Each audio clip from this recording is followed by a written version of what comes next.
Since I was 14, I paid for every Christmas. This year, my parents' favorite 25-year-old baby texted me. Guess what, big bro? You pay. I belong. When I showed up anyway, Mom smirked, pushed a box outside, and said, "Here's your special gift." Then she slammed the door in my face. Inside was a letter transferring a six-figure debt into my name. I whispered, "Merry Christmas." 2 days later, my lawyer delivered a holiday gift they won't forget. Since I was 14, I paid for every Christmas. The first time was when Dad lost his job. Mom said, "We're cutting back this year, honey. I know you understand." I nodded and dipped into my after-school savings. That was the beginning. The quiet expectation. The silent contract no one signed but everyone enforced. Every year after that, I covered more. The gifts. The decorations. The catering when Mom didn't feel like cooking. The hotel rooms when relatives flew in. The credit card payments that magically shifted into my name. It became routine. Big bro will handle it. I handled it. This year was supposed to be no different until I got the text. Guess what, big bro? It was from my sister, Rachel. You pay. I belong. That was her entire message. No Merry Christmas. No emojis. Just that. I stared at it for a long time. The quiet rage didn't come immediately. First, it was that cold emptiness. The same one that's been growing year after year. Rachel, their precious 25-year-old baby who's never worked a full-time job, who still lives at home rent-free, who once called me boring because I budget my finances, now mocking me like I was their family accountant. I didn't reply. I didn't call. But I still showed up on Christmas Eve. I parked at the curb. The driveway was packed. My parents, Rachel, her boyfriend, even Aunt Susan who hadn't visited in years. The house glowed warm through the frosted windows. Laughter leaked through the seams. I carried one box. No bags of gifts like every other year. Just one small box. Mom answered the door. She looked smug. "Oh, you actually came," she said, voice light but sharp. "Well, here's your special gift."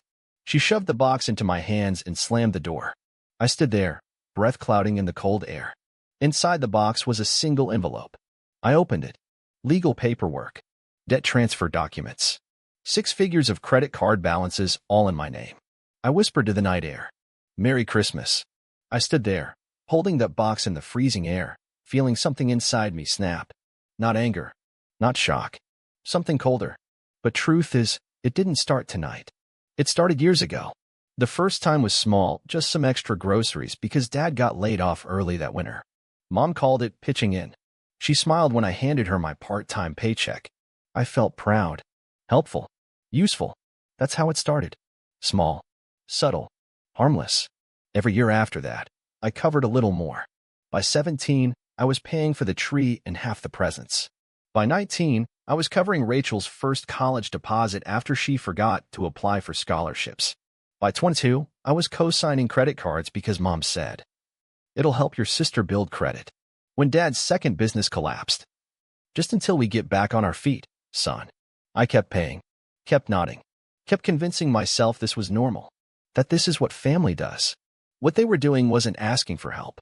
They were building a system, one where I existed purely to fill the gaps. Quietly, consistently. Rachel never struggled the way I did. While I worked 2 jobs through college, she changed majors 3 times and posted beach selfies with captions like, "Self-care matters." When she moved back home at 25, nobody blinked. Mom called her, "our baby," like she was still 16. Dad bragged that she's finding herself. And me? I worked, paid, cleaned up the messes. When their cars broke down, I covered repairs. When Dad's medical insurance lapsed, I footed the hospital bill. When Rachel overdrafted her bank account, again, my number was the one she called. They never said thank you. Not really. Instead, they built this quiet entitlement, this expectation that I would always handle it, that I existed to solve problems they created. Big bro's got it. He's always so responsible. You know he's better with money than the rest of us. They said it like compliments. But it was a chain, and I wore it for years. I told myself it was love, that one day they'd realize how much I sacrificed. But every time I thought maybe, just maybe, they saw it. They proved me wrong. 2 months ago, it got worse. Rachel called late one night, 11:42 p.m. "Hey, can you do me a huge favor?" The dealership denied my loan. "It's stupid, honestly. I just need you to co-sign." I'll handle the payments. Swear. I didn't answer right away. She added, come on. You know I'm good for it. Please? Dad says it's not a big deal. And like a fool, I signed. Again. A $48,000 SUV. Fully loaded. Zero down. She drove it off the lot like she won the lottery.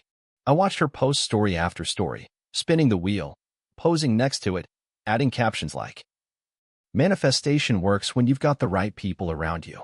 The right people. She meant me. 3 weeks ago, Dad called.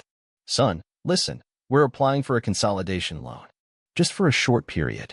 We need your name on the paperwork to qualify for better rates. Strictly temporary. Trust me. My stomach twisted, but the words came automatically. All right. Because that's who I was to them. Automatic. Reliable. Always available. But nothing prepared me for what arrived last week. A thick envelope. Certified mail. Inside, documents transferring over $136,000 in credit card debt, lines of credit, private loans, all bundled neatly under my name. Co-signed. Authorized. Dated. Multiple signatures. All forged. It wasn't just one mistake. It was deliberate. Planned. Coordinated. They built this web for months, maybe longer.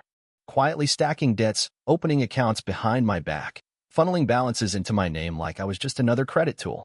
They didn't even have the decency to hide it anymore. The final blow came 2 days before Christmas. Rachel texted me again.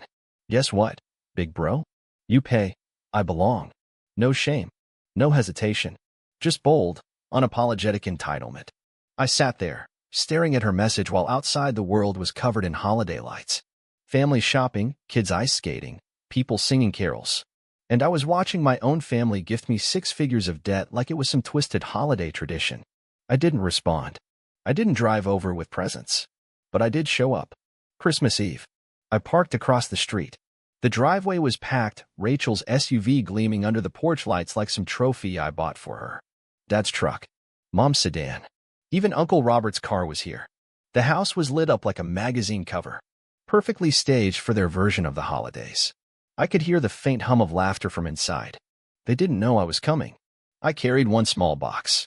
No bags of gifts like every year. No trunk full of surprises. Just one box. I rang the bell. The door opened faster than I expected. Mom stood there. Silk blouse, wine glass in hand, wearing that plastic smile I'd seen my whole life. Oh, she said, blinking like she wasn't sure if she should act surprised or annoyed. You actually came. She didn't even move to let me inside. Rachel appeared behind her, grinning like a kid who got away with something. Big bro, she sang. Look who decided to stop by. I said nothing. Mom finally extended her arm, holding out the box she clearly had waiting. Here's your special gift, honey. She pressed it into my chest and, without waiting for a word, shut the door. The deadbolt clicked. I stood there for a long moment. My breath turned to vapor in the cold December air. Then I opened the box. Inside was a single thick envelope. I knew before I even unfolded the documents what it was. The paperwork I already saw earlier that week, but this time, tied up with a crimson ribbon like they thought packaging the fraud would make it festive. Full legal transfer. $136,482.17 in debt. My debt now. Signed. Filed. Complete. Merry Christmas. I sat in my car for almost an hour, staring at the papers, staring at the house. The house I'd helped them save when Dad defaulted on his second mortgage. The house where I spent my teenage years skipping meals so Rachel could have dance lessons. The house they locked me out of tonight. And as I sat there, something inside me stopped moving. Not rage. Not heartbreak. Just stillness. It wasn't the first betrayal. It was simply the last. Christmas morning passed in silence. No calls. No texts. By noon, my credit monitoring app buzzed. New credit inquiry detected. I opened it. They had applied for a home equity loan. Using my name. My credit score. My signature forged again.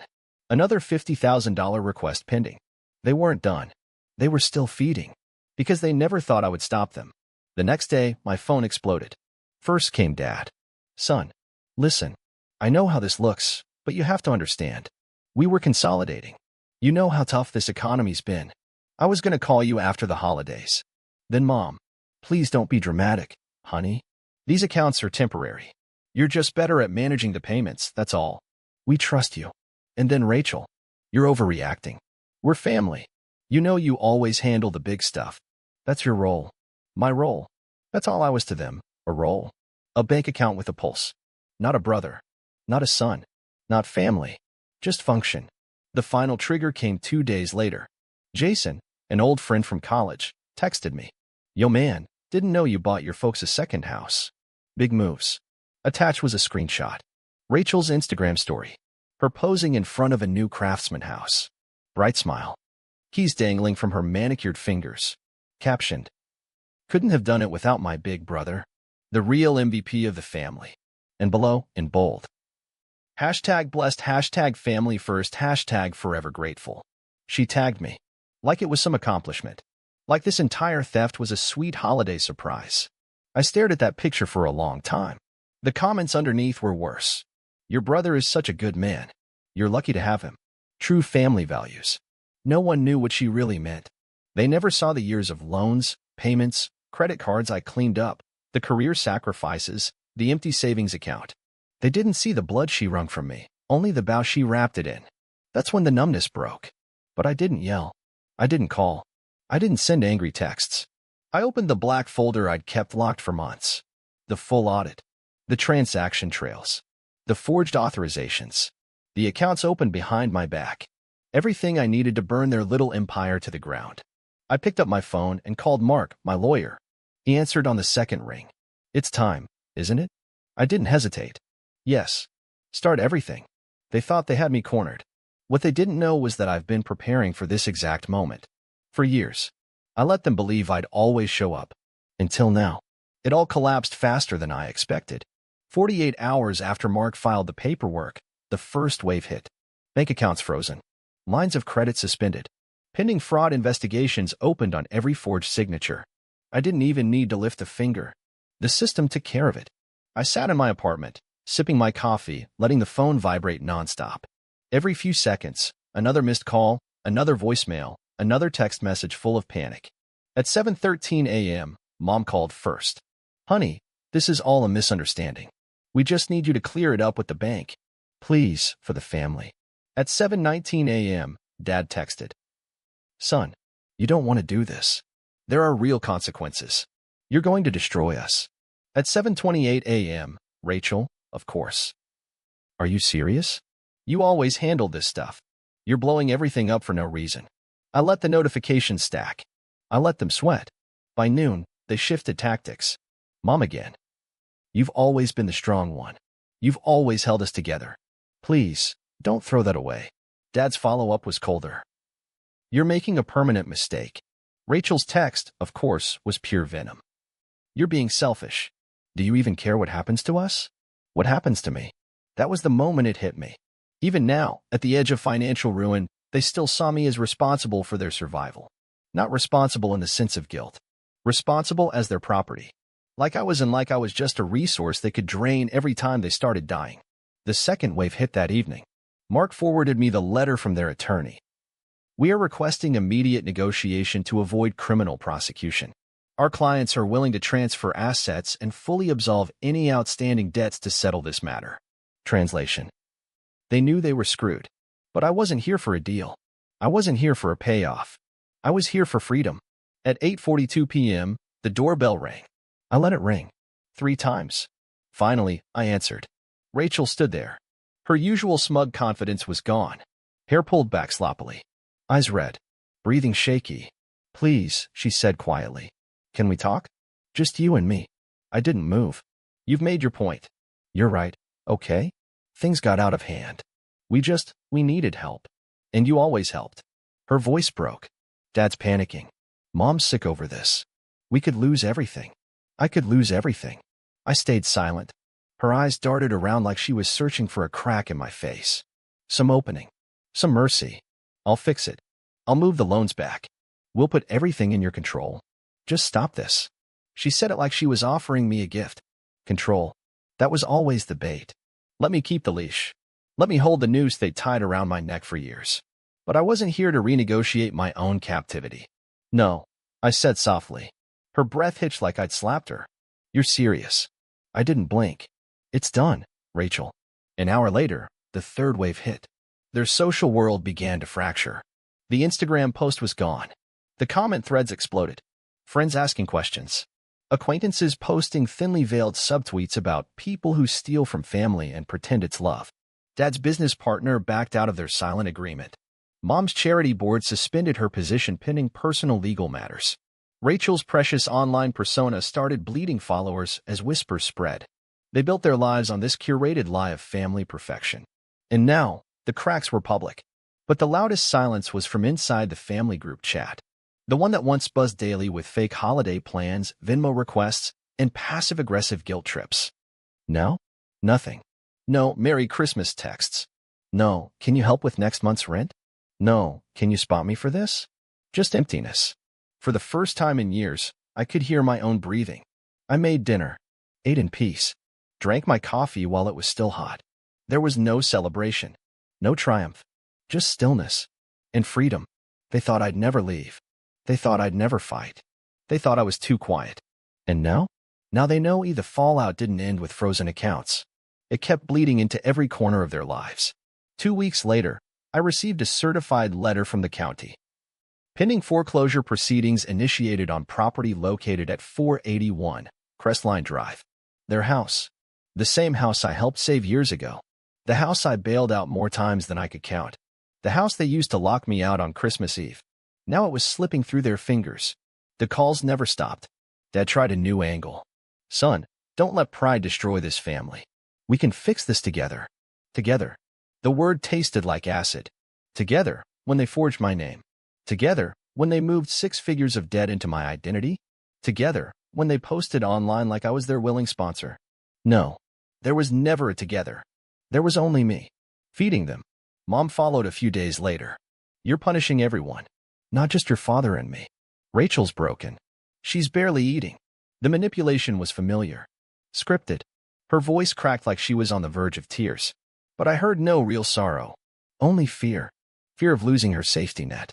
Fear of consequences finally landing where they belonged. We were trying to hold things together. You have no idea how much we depended on you. That was the first honest thing she said. Rachel's final attempt came as a letter. Handwritten. For pages. Emotional. Dramatic. I was scared, okay?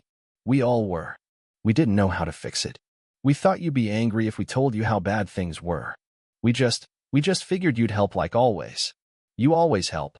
She ended it with, You're still my big brother. I read the letter twice. Not because I was conflicted. Because I wanted to fully absorb how deeply entitled they were. Even after everything, Rachel still believed blood erased betrayal. She thought brother was stronger than theft. Stronger than fraud. Stronger than years of being drained dry. It wasn't. 3 weeks later came the final nail. Mark called. The federal investigation is moving forward. Your testimony won't be needed. They have enough. Wire fraud. Identity theft. Tax evasion. The state was pressing charges. Rachel was facing felony counts. Dad was under audit. Mom was being named as a co-conspirator. Mark paused. You still sure you don't want to negotiate? You could recover some of what they took. I didn't hesitate. I don't want a penny. Let the consequences speak for themselves. He exhaled slowly. Understood. The headlines came a week later. Local news. Social media. Family accused of multi-year identity fraud scheme. Over $200,000 in stolen funds identified. Their faces plastered online. Their names dragged through every public channel they once weaponized to paint their perfect lives. The same people who once bragged about me on Facebook, who posted staged family dinners, who tagged me in fake holiday photos, they were now headlines.